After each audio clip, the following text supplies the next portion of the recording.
All systems go. Clear for liftoff.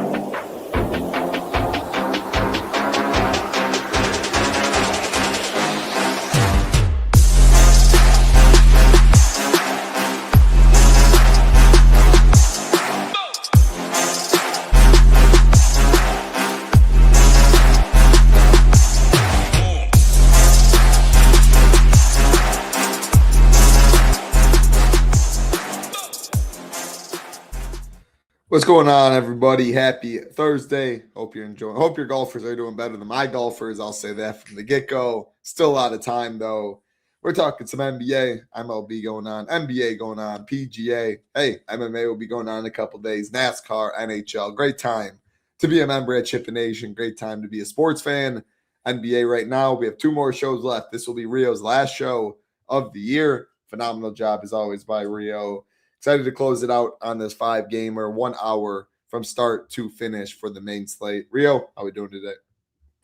Doing good. Had to move the show to the living room so I could watch some golf in the background, but kind of with you. I didn't really check my lineups just yet, but I know that when Fred Couples is doing better than your highest owned golfer, you're probably not in a great spot. So that just kind of tells you everything you need to know. But I'm still excited about the tournament. Like, it's the best golf tournament of the year. Kind of kicks things off, but yeah, my guy Minwoo just went into the water. He's in the bunker now, so not looking great. But yeah, excited to. I mean, not excited that the NBA season is over because it's my favorite time of year. But I mean, these last couple weeks are pretty rough. Obviously, another productive season with Ship It starting or ending things how I started off with you as always. So appreciate everybody for tuning in every single show we've done. Appreciate all the help from everybody in the Discord and everything. So yeah, just grateful and ready for some real basketball in the next week or two. Oh, I'm definitely ready. Playoff basketball is a different ball game, so we'll have you covered for that content. Does not stop. Slate plans, showdown, slate plan, showdown contests do grow. Shout out to Little Neck. He will be on that like he always is Monday through Friday. Must have missed MLB main slate. There's 3 games early and 3 games late. So we had a slate plan up, MLB slate plan. You could check that out, the cores, the rankings, all that. But no shows for only 3 game slates. We'll be back tomorrow for that. And then Ham and I will be tackling the big slate for the NBA tomorrow. Good luck to us for sure with so many moving parts. Bear by AX. Colin, great to see you. Yeah, Minwoo, my highest owned too. Bad news, Bears, but nobody cares. We will talk some NBA. Any broad slate overview or anything you want to mention before we go game by game?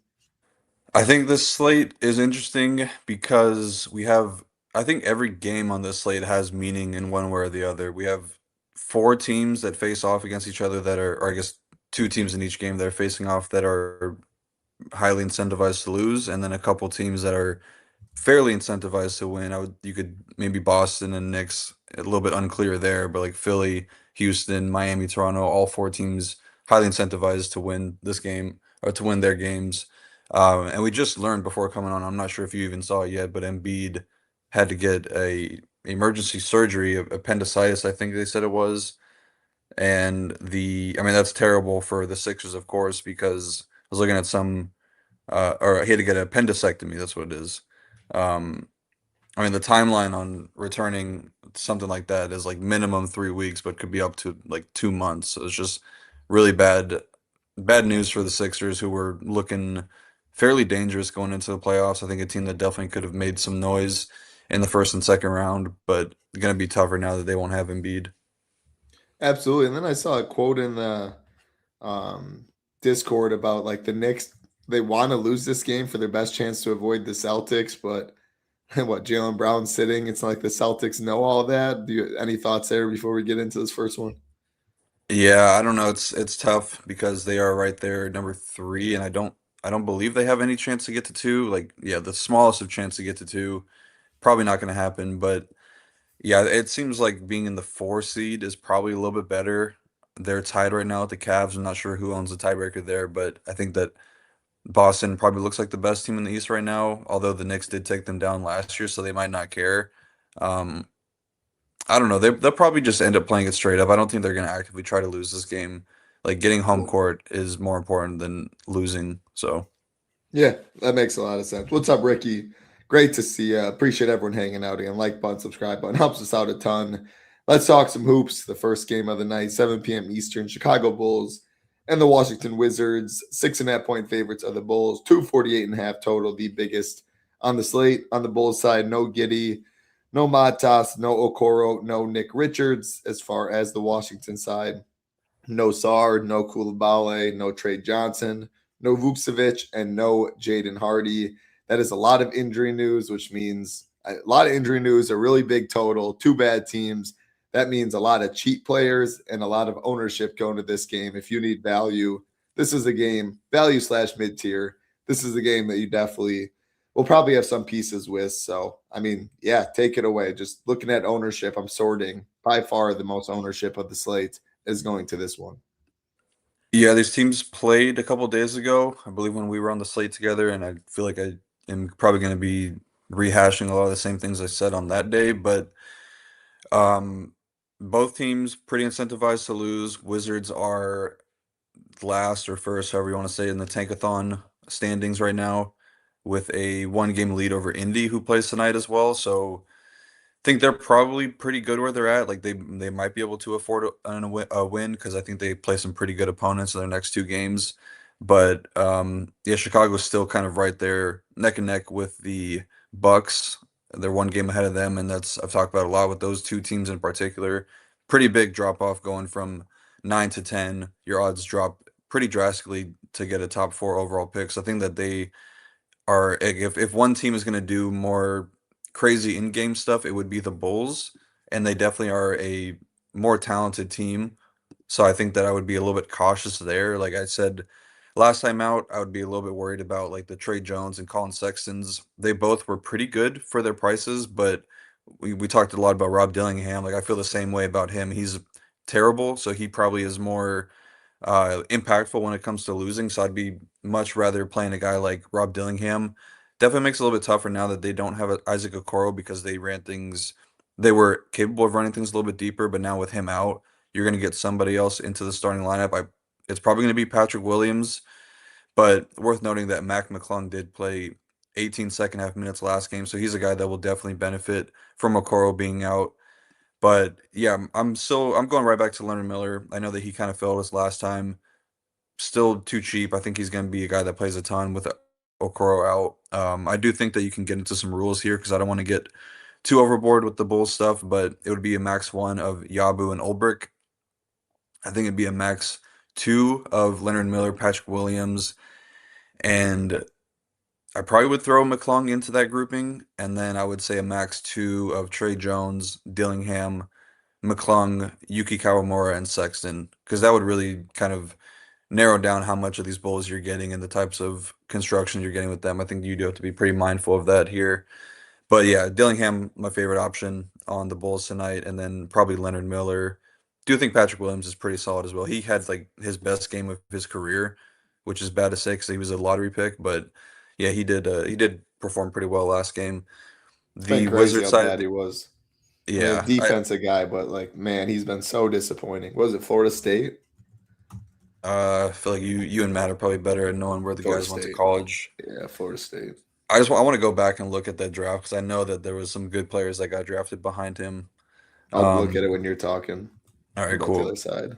Yeah, so the Wizard side of things, I think it's pretty straightforward here. They have 8 guys available, but there's 2 guys that I would be very surprised if they saw any sort of meaningful minutes, and those 2 would be Champagny and Bub Carrington.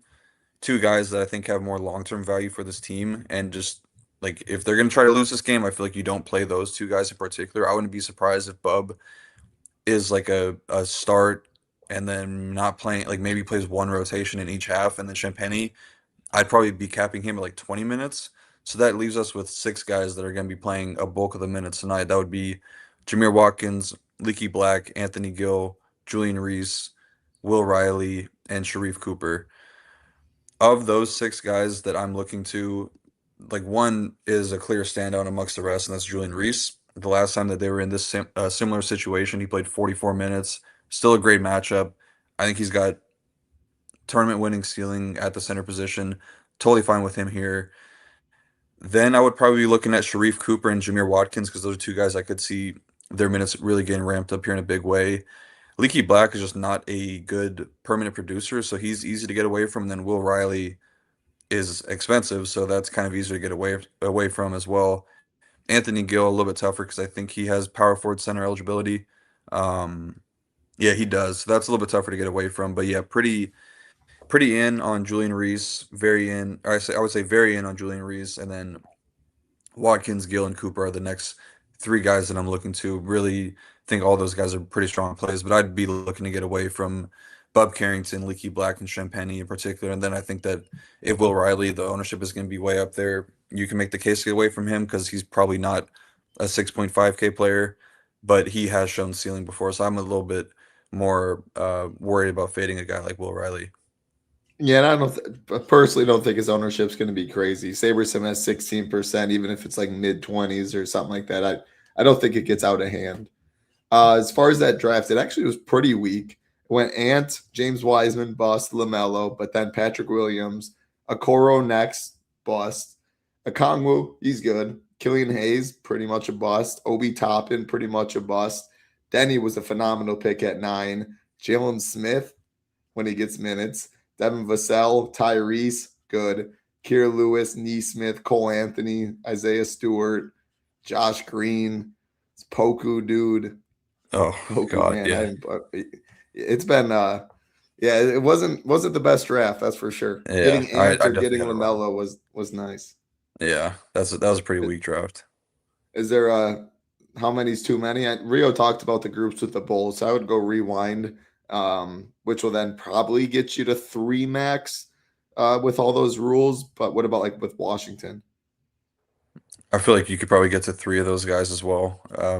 Definitely would Probably not just 6 rewind in a little this bit. in the yeah, probably not 6 in the same game because like, you just wouldn't have the salary to do it. So probably 5 total in Yeah. this game, which would be fine. 4 feels a little more like the sweet spot, but again, you can't even really spend your money on either side. So 5 max, I'd say 4 is probably more the sweet spot, but definitely rewind for the Bulls stuff in terms of rules. Let's go to one of the lower owned games on the slate, the Miami Heat and the Toronto Raptors. 3.5 point favorites of the Raptors, 236.5 total. On the Heat side, Drew Smith questionable, hardly means anything. No injury news on Toronto to talk about. You look at the ownership, it is the spends. Yeah, I mean, when you're looking at value, especially with these healthy teams, you got to compare it to the first game we talked about. No chance you're playing any value in this one, but any of these spends, they are relatively contrarian. I don't think we're going to see too much ownership, but any spends you're targeting on either side of this one. Yeah, I would say the same thing we said a couple of days ago when these teams played. Like this game is very meaningful. Pretty much every game down the stretch is very meaningful for both of these teams, so they will be playing their guys full minutes as long as games are close. The Heat kind of got embarrassed in the last game, but I hope that they can keep this one closer because I would have interest in them. I did see a crazy stat. I don't even know if it's like really a stat, but there was like three teams that the Heat are, I think they're like 0 and 12 against the Raptors, the Magic, and one other team. I have to remember who the other team is. Um, but I mean, yeah, they're just like perpetually locked into the play-in. They've been in the play-in, I think, in every year that it's been a thing, if I'm not mistaken. So yeah, just the most average team ever. Um, the Raptors, I still like. I'm not a believer in them, but they match up well against the Heat. They play well against them, so they are rightfully favored here. Good game total though, and then clear spend up options. I'm a little bit interested to see what the Heat do with their starting lineup and their rotation in general, because in the first half, the Hero and Norman Powell overlap was non-existent. They did go to a little bit more in the second half as they needed more offense. I mean, I feel like it makes sense to start him alongside Hero just because you need more offense, but you do. I don't know, the Raptors have like three guys that are big mismatches for them if they do start Norman Powell, which is Barrett, Ingram, and Barnes, to a lesser extent, Emmanuel Quickly. So we'll see what they do. If they don't start Norman Powell, I would probably be a max one of Hero and Powell just because I think that it's kind of bad for both of them not starting alongside of each other. For one, they still want to get Powell minutes, so the minutes upside for Hero takes a hit, and then two, the usage is a little bit more spread out with Norman Powell coming off the bench. So I think Just tougher to get to those guys in particular. But I think Bam is good. I would project him for like 40 minutes. He was training for that before losing minutes due to blowout. So I think that he's good regardless. Just not a great matchup. Scotty Barnes has done well against him. And then yeah, like you said, you're not really looking to the value plays on either side of this game. Maybe there's enough upside for like Hawkes or Wiggins, maybe Pele and Davion Mitchell. Davion Mitchell was getting a ton of open looks in that first game. Like they're just leaving him wide open. If they do that again, maybe he can pop off for a big game, but unlikely. And then the Raptors side of things, really only three guys we're considering, and that would be the Barnes, Ingram, and Barrett grouping. Probably be a max two. Be fine with max one there. Um, yeah, probably not going to Pirtle or Sandra here. I think they're on any other slate where we don't have a lot of value or we're likely going to have a ton of value. I'd look to those guys, but not in this one. Yeah, all of them said the same thing. Been in the play in like 4 years or something like that. They were a bubble team when Jimmy was playing 42 minutes. His knees were cooked, but when it was all said and done, but they absolutely grinded. Everyone, I mean, man, that bubble, the rim was like double the size it is in the NBA gyms. What D Mitch was doing, there was a lot of fun in the bubble there in the time. But yeah, haven't been able to figure out since. They've definitely owned my Bucks at times though throughout. We'll keep it rolling. Yeah, it spends or nothing. In this first game, you can't even spend. It's a lot of good value, mid-tier stuff in this game. Definitely no mid-tier stuff or no value. So it's either these spends like you were talking about. Bam, probably my favorite if I had to pick one. Let's get to two teams that we've been trying really not to play much of in the last couple of weeks. A little bit of the Pacers we've had too, but the Brooklyn Nets and the Indiana Pacers, 3.5-point favorites of the Pacers, 224.5 total. In this one, on the injury report for the Pacers, Jarris Walker, Kobe Brown, Ben Shepherd, all questionable. As far as the Nets, Claxton, Traore, Terrence Mann, and Zaire Williams all out. I think the Brooklyn injury news is a little more important. We're showing right here some of these guys. Tyson Etienne, what is this? Travis Etienne and all this, his cousin or something? Man, but Ben Suraf, Malachi Smith. I do think these guys do get a little bit of ownership. I do think Malachi Smith probably is one of the higher plays. I put him at like 37%. I think he's probably one of the higher owned plays, 3,800 point guard, shooting guard eligible. I think this is a game that, again, similar to the first game, you just can't spend 5,700 Jarris Walker, who might not even play, and then 4,900 Jay Huff and below. So I guess the real question is, how do these values compare to that first game? I don't know. It's tough to say because this is a pretty big game for both teams to lose here. Uh, Obviously, with the trade that the Pacers made to get Zubac, they don't own their pick after or between what is it between like 5 and 8 or something like that, and they are currently bottom two in the tankathon or top two, whatever you want to call it. So like a win here would be pretty detrimental to them because the Nets are 2 games ahead of them, so they would gain a game. But yeah, I don't know. They just may be like they definitely have more talented players than the Nets do. So I think the Nets probably lose this game, and this is probably their biggest game of the season, because they've allowed they've allowed Utah and Sacramento to catch up to them. They're each 1 game behind them. So I think a win here would really really hurt them in a big way. So I feel like they have just worse players and more ways that they could really do some in-game weirdness. Um, yeah, it just depends on who's going to be available for the Pacers tonight because we do have those Q tags on Jarris Walker and Kobe Brown. Kobe Why Brown's would they actually play? injured. Like, why would Uh, Jarris Walker play then? yeah, I really don't know. It doesn't make any sense. Just yeah, I have no idea. But I don't know. The Pacers have done a lot of things that really kind of confused That's me fair. this season, so I wouldn't be surprised if they do. But yeah, Kobe Brown actually did get injured, and then Jarris Walker was injured before he played last game, I believe. And then Ben Shepherd is also questionable. I feel like they're just going to be running out their G Leaguers tonight for a lot of minutes. So you could get pretty big games from these guys. Like I still like Jalen Slauson the most because I've seen him play and he looks like a guy that can fill up the stat sheet. I think Quentin Jackson is interesting because he can do a lot in limited time. And then we've seen Ethan Thompson and like Talon Peter and all these guys have success before. I really don't have much to say about it. It's going to be a situation where we just kind of wait for projections, but even projections could be off in this game because they could do a lot of weird things. So I'd probably just be like a max 2 to 3 of Indy. Probably prefer to be max two of them. And Slauson and Quentin Jackson are my favorite. And then, like you said, for the Nets, they just don't have guys that you can spend your money on. They're also getting a lot of ownership. Could be a situation where you just lean away from ownership because I don't think that we should be so confident that a guy like Malachi Smith, or who did you say was getting a lot of ownership in this one? I think it's going to be ETN. Malachi. Yeah, ETN's ETN just the and last name. um I don't think that ownership is updated for this. These guys will definitely get more. But yeah, for me, I'm probably looking to get away from the last game should be a pretty good indicator of what we should expect from them from a rotation standpoint. Their starting five was Ben Saroff, EJ Liddell, Trey Scott, Malachi Smith, and Drake Powell. And then we had Trey Ori, Jalen Wilson, and Channing Johnson coming off the bench for just a handful of minutes. ETN was their sixth man, though. He played a lot of minutes in that game. Traore's out, so that leaves them with eight guys, but they do have Ochai Agbaji. I don't think Agbaji's going to play at all. I think that if he does, it's maybe like one rotation, kind of similar to what Traore played last game, which was just 9 minutes. So I'm really just considering the starters tonight and then ETN. Um, I guess how I would rank it would be Liddell, Trey Scott, Malachi Smith as the building blocks, and then look into like Saraf and ETN. I think you probably be smart. I don't think Drake Powell is in much in play just because he's not a good like he's very raw and just not a good permanent guy just yet. I would probably want to be max two of ETN, Malachi Smith, and Saraf.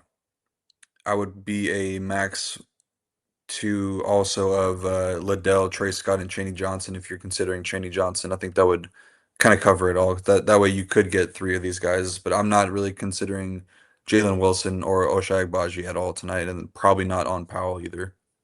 So do you like these cheapies more than the Washington cheapies or the Bulls? It sounds like you like the Washington cheapies more than the Bulls just because of the talent they had in trying to lose the game. But how would Brooklyn and the Washington cheapies line up? Yeah, I think I would. Washington would be number one, and then probably Brooklyn, and then Chicago. Okay. Yeah, I mean, I'm not even going to pretend to try and add anything. Rio's deep dove on all this stuff. At the end of the day, it's really clear. Like this Miami Toronto game, you get spends from there, you don't get value. We're going to talk Boston Knicks, you get spends, you don't get value. The first game, this game, you can't even spend if you do want to. So getting the value right, like eating chalk when we get to Jason Tatum the next game or whatever, like I would eat the chalk spend, and there's so much value that you can mix and match and hope to bank uh, the right lower guy when it's all said and done. So that's what I got right there. Keep rolling to this Boston Celtics and the New York Knicks game. We have the Knicks 5.5 point favorites, lowest total on the slate, 212.5. Boston side, no Jaylen Brown. Kada and Derek White are questionable. On the Knicks side, Tyler Kolek is questionable, and we might have just gotten news. I mean, not that it even matters really, but I think an underdog notification just popped up recently. I don't know what it said for sure. Yeah, I think it's really clear. I think you have spends in this game, and that is Jason Tatum if you want, Jalen Brunson, Towns, Hart. But the Derek White and Caden news is pretty big, especially I think the Derek White stuff. So I just couldn't imagine going to value in this game. Yeah, I probably agree with you. Like maybe these guys can be used as a pivot, but probably not. Like they're going to project much, much worse. The roles are very unclear, but like we should see Baylor Shireman start. I think regardless with Jalen Brown out, and then if Derek White were to miss, then you're getting into like Peyton Pritchard, which would make him interesting. But yeah, I think this game is kind of just spends and then move on. Like Jalen Brunson and Cat are going to be guys that you go to just because you have salary, and then Tatum for sure. I would say that Brunson and Cat look pretty good if either one of White or Kata were to miss, like whoever the guy that would be guarding them. So like for Cat, if Kata's out, I like the matchup for him a lot more. If for Brunson, Derek White is out, then that is a lot better for him. So that'd kind of be how I go about the Knicks stuff. I just like worry a little bit about motivation for these two teams because they are pretty locked in where they're at in the standings. The Celtics really don't have much else to play for. Um, and yeah, we know that Tatum's going to miss tomorrow. He said he was going to play tonight and then miss tomorrow, but this could be a spot where it's like 25 minutes to 28 minutes from him. Like I don't see a reason why they play him 32 to 34 in a close game even. So I'm just like very, very cautious about what to do, what they're gonna do with these minutes. I would be fine with Pritchard. I feel like he's gonna play a good bit regardless, but then like I don't really know who's getting minutes after that.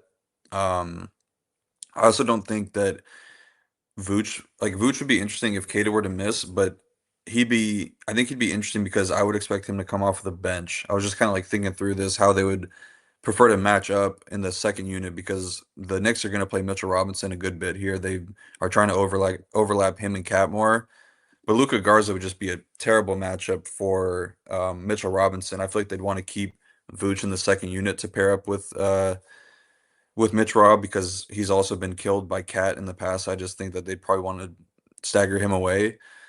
But I still think that he'd play a good bit, and we know that he can produce. And he's only 5K. He'd have a pretty big offensive role coming his way if Cater were to miss. I'd be a little bit interested in Vooch just to see what they have. They haven't played him for a ton of minutes, so if he feels like a guy they'd want to get him more going into the playoffs.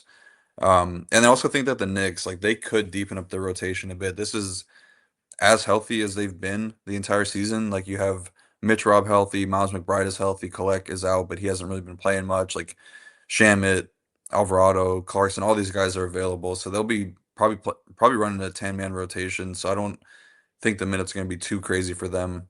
But yeah, clear spend ups in this game that you can get to because we're going to have the value to get there. Absolutely. We do have one game left on the slate. First, just want to show if you have not seen our homepage, have not tried us out over at shippination.com, this is what we're looking at. NBA still going, PGA, MLB, MMA, NASCAR, and NHL. That right there is 6 sports, a lot of big prizes. Of course, PGA locked for classic slate, but we do have showdown content. The prizes are going to be big, especially on Sunday. MLB in full force, MMA monster weekend this week as well. Big prize out there. NASCAR always has big prizes. If you want to check us out, join the nation in the bottom of the left. And I think the best deal right now is the 5 days for $19. Takes you or gets you all of these sports, takes you through the weekend, gets you SaberSim, and gets you access to the Discord. Again, we would absolutely love to have you. If you just want some single sport action, you can see single sport, NBA for the playoffs, whatever it may be. All access if you know you'll be with us for at least a month. The longer you're with us, the cheaper it gets. Obviously, the different options you have. Starter, you get to build 350 more teams. You get SaberSims projections and ownership on top of ours. Contest flashback. Ultimate, you get the Sims. Everything is laid out right here. And again, you can find that at chippination.com. Let's go back to our partner at SaberSim and get into the last game of the year for you, Rio. Obviously, not the last game for the regular season, but this is it. Rio, the last game we have Philadelphia 76ers and the Houston Rockets, 6.5 point favorites of the Rockets, 226.5 total. On the Philly side, no Embiid, like you mentioned, no campaign. On the Houston side, Tari Eason is questionable. I think it's pretty much copy and paste. Like what we said for the Miami, Toronto, and Boston Knicks stuff, it spends or it's pretty much nothing in my opinion. But Tari Eason news is relatively important, but you're not like back. If you don't have the news at 4:30, you're not backloading. Like you just play it how it is. So it would just be bumps to some of the Men Thompsons, Jabari Smiths if he is out. But yeah, how do you like the spends in this game compared to some of the other ones on the slate? Yeah, before I go into it, guys, say what's up to our boy Big Marley. See you guys See you on the soon, Big show. Marley. Yeah. You were out his way last weekend, right? Did you guys end up seeing Yeah. each other? Yep. Big Marley came Nice. out with us on Saturday. So yeah, hung out with my man. It was a good time. That's always fun. Big Marley's a good time to be around. That was my roommate for the ship it trip. There you go. Yeah. Um, Always fun. but yeah, I think the spends in this game are probably the best in the slate, and it definitely got a lot easier to talk about with Embiid out. Like we mentioned at the top of the show, he's going to be out for a while. I actually just saw another tweet about it, but yeah, they say the average time lost for in-season surgery is around 23 days, median 18 days. So they got to get out of the play-in basically to get back to having Embiid on the court with them. And then yeah, like you said, Tari Eason downgraded to questionable throughout the day. I'd probably just start with him out, honestly, because a midday downgrade is not good. I think it's an illness tag as well. Those are I mean, the hit rate on that has got to be pretty high for a guy missing with an illness. So I would probably just start with him out, which makes their side pretty easy because they've already been running a really tight rotation. Both these teams need to win as well. Pulling up the standings, the Sixers are in eighth place, and they could drop to nine with a loss, but they could also get all the way up to six with a couple wins. They need, the Magic and the Raptors to lose. Um, outside shot of getting to five. I actually don't think that's even possible, but they can move up a lot, and getting out of the play-in would be huge. So definitely think that we're getting a lot of minutes from the main guys here. We know who it's going to. Tyrese Maxey, obviously tough matchup against Amen, but I'm kind of just looking past that because we're going to get so many minutes from him. That's going to be tough for him to really fail in a big way. And then Paul George been playing great as of late. He's 8.3K. I think that's a fair price tag for him. He's probably playing like 38 tonight. Um, I don't know who's going to be guarding him. I think it would be Jabari on him. Could be somebody else, but I think Jabari makes the most sense, which means that VJ Edgecombe is probably getting the weakest matchup, or at least the weakest defender on him on defense. I don't know if it would be KD. That doesn't make a lot of sense. I feel like Reed Shepard would probably be the guy they'd go to on him, which just means that he's going to have a very, very attackable matchup. So I think that he's pretty interesting just for the fact that his matchup's going to be very good, and we know that he can play 40 plus minutes. So all three of those guys are in play. I think it's probably a max two, but I don't I don't know if three of those guys make sense, but I wouldn't be surprised if we see three of those guys put up scores that you could use together. Um, but yeah, I still prefer the upside of Max and Paul George over VJ, but I do think VJ is in a pretty good spot here. Can consider Kelly Oubre and Quentin Grimes because one of these guys is probably going to play a good bit. And then I think Andre Drummond is a little bit interesting as well. The Rockets, we know, are one of the best rebounding teams in the NBA. That was kind of their identity coming into the year, where they were going to be a really good rebounding team with Steven Adams. But even so, without Steven Adams, they're still one of the best. And Andre Drummond, I think, just matches up a little bit better here, where they want to limit offensive rebounding. So I think that he's kind of interesting because we know that he still has the upside when he's given the minutes of around one fantasy point per minute producer. So like 28 to 30 minutes from him, get the double double bonus. I think that's kind of interesting. On the Houston side of things, the Sixers are just an all-around bad defense, but they actually do get a little bit better with Embiid off the court. Just the pick and roll defense a little bit better because you have a couple more versatile defenders out there, and then their transition defense is a little bit better with him out as well. But even so, I still think this is a really good spot for the Houston offense. This is the type of game where I like Kevin Durant, a game where you need to rely on him for offense against a better, more competitive opponent. Like I'd go away from him against like the Jazz and like the Bucks and um like any of the tanking teams. I'd go away from KD, but this is a spot where I'd be looking to go heavy on KD. Same thing for Sengun. I think that he's in a great spot here regardless. The Sixers just cannot defend on the interior. And then Amen, I think Amen is probably one of the best plays on the slate at 7.8K. He's probably playing 40 plus minutes here. They need him for the matchup against Maxi. Set up for a lot of success on offense as well, with the Sixers being such a poor rim defense and bad in transition. I think that he's great. And then Jabari and Reed are going to round things out. I think both got to be very, very firmly in play with Tari Eason probably missing this game. Reed Shepard, if you tell me he's playing like 35, 36, I would definitely be having a heavy overweight stance on him in particular. You find playing Reed Shepard, Ahmed Thompson, and KD with Maxi on the other side and just fully punt everything else. If my Say it one math more time. works. Like Shepard, Thompson, and KD. You'd be fine with Yeah. that? Yeah, I Yeah. think I'd be fine with that. Yeah. I mean, this feels like the clear game, like you said, to get Spence. I think it's Jason Tatum that people will play, especially if Derek White's out. He gets even a bigger boost. But even if he is in, and if you want contrarian ones, it feels like it's the Miami, Toronto to an extent, like the Bams, the Scotties, the Ingrams, RJ Barrett, Heroes. It feels like that's the game that people go to for contrarian spends. But I'm really easy to actually I did like your Drummond shout. Centers, I mean, it's going to be Julian Reese or it's Ben, it feels like. And Julian Reese, I think, will be one of the most popular on the slate. But that's 1,700 less as Drummond, so it gets you on a little different build. And Sabre had him projected at 22 minutes. You said 28 to 30. Or 23 minutes about Sabre had him projected. That's 5 to 7 minutes for a fantasy point per minute guy, like you mentioned. So if he does get those minutes, I think that could be really, really sneaky. And then you could eat all the chalk around it. So I do like that call. But yeah, I mean, to wrap it up, first game, value. You can't even spend if you want. Second game, Contrarian spends, no value. Third game, value. Can't even spend if you want. Fourth game, in my opinion, still spends mid-tier, whatever. But the Kata White news, important, more White for Boston, but both of them important for Brunson or Cat since they're good defenders. Philly, Houston, great spend ups, going to get ownership, but enough value to get different around them is how I see it. So that's my breakdown. Anything else you want to say? You broke it down really well, like always. The last slate of the year, and yeah, 5 games. Anything else? No, not really. Just appreciate the support as always. Been a fun season. Yeah, I feel like the season was a little bit more stressful than usual with all the tanking stuff going on, but they're gonna get something figured out there. But I'm just looking forward to the lottery now, seeing where my Jazz end up, and then some real basketball in. I think the play-in tournament is that next weekend. I got to double check, but I feel like there's a little bit of time off after Sunday. But yeah, definitely agree with you, Colin. Can't wait for playoffs. We'll have a lot of content available for that. A lot of showdown stuff. So I'm excited for the NBA championship to go with our guy Little Nick's content for that. It'll be a good time. Yeah, even the conference finals, and I will have content up. I think prior for sure the conference stuff when they start being one game on the slate. But yeah, the prizes get good, and it's a lot of watching the games in the NBA.